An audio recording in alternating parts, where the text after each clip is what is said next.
What's going on, Guardians? TBL here, and today we've got some more Destiny 2 news for you. Now, over the course of this video, we have got an article update, a retraction for an earlier story, some updated 4K 60 FPS Destiny 2 gameplay, as well as a bit of philosophy on the change in strikes with Destiny 2. Now, if you were around yesterday, you know we put up a video talking about locked loadouts and how that might be a thing in the hard mode of the raid. This came from an interview posted by PCGamesIn.com that has since been updated. The clarification came from Luke Smith himself, who shortly after the article was posted took to Twitter to say this: "Raids in Destiny 2 don't have locked loadouts. We don't want this to happen. I just got Midnight Coup to drop. Let me quit and equip and I'll rejoin."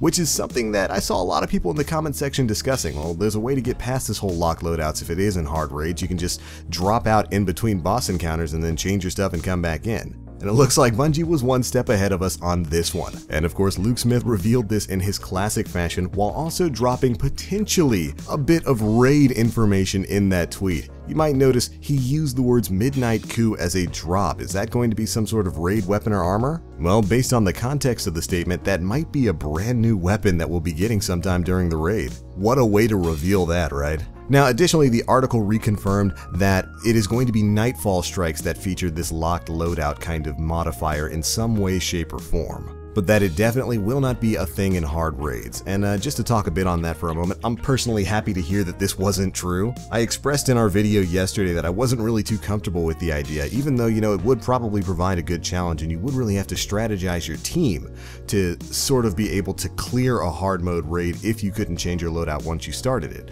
But I think there's just too many factors there that this would inhibit. Alright, now additionally, Gamescom is still going on and it has given us some brand new 4K 60 FPS gameplay for Destiny 2.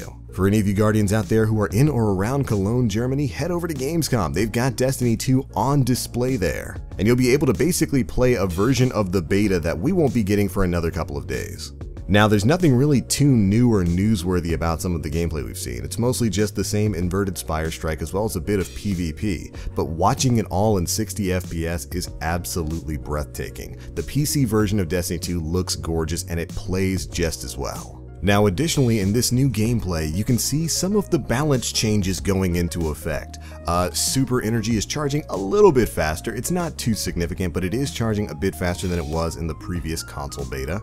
Both your kinetic and energy primaries seem to be dealing more damage to enemies. Grenades seem to feel much more potent in this build, and finally power ammo is definitely dropping with more frequency. So there seems to be a lot of positive changes in effect there that hopefully we'll be experiencing when the PC beta goes live later this week. Now finally, we had one last interview today to talk about. Now, this is coming from GamesRadar.com, and they sat down and spoke with Bungie's Justin Truman. And he took a little bit of time to explain some of the differences between PvE activities, namely story missions and strikes. If you remember in Destiny 1, basically strikes and story missions were generally very similar. They had a very set, structured layout where you go to location X, you hold square, you fight a wave of enemies, you do that 1 or 2 times, you make your way to a final arena, and you fight a boss. And really, there wasn't a lot of narrative built there. They were always voiced, but it didn't really tell too complete of a story. And Truman took a moment to explain that the two styles of PvE missions are going to be rather different treatments philosophically in Destiny 2.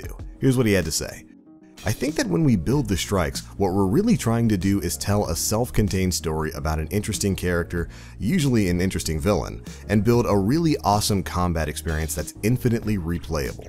We focus more on spectacle and storytelling in the campaign, whereas in the strike, we focus on what are the best combat set pieces that we can build that you're going to want to play 20, 30, or 40 times over the span of years. I feel like it's allowed us to really double down on making sure that the strikes serve a purpose, the story serves a purpose, and exploration does too."